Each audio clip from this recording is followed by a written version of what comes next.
מחזיק מפתחות. קניתי את זה בחנות, גם מוכרים שם גם יצירה וגם כל מיני כלי כתיבה. אני חושבת שאפשר להשיג את זה בכל חנות יצירה.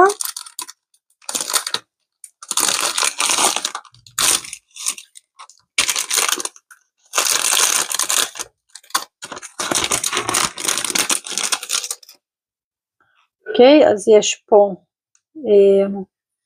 זה משני הצדדים, צריך להדביק אבנים.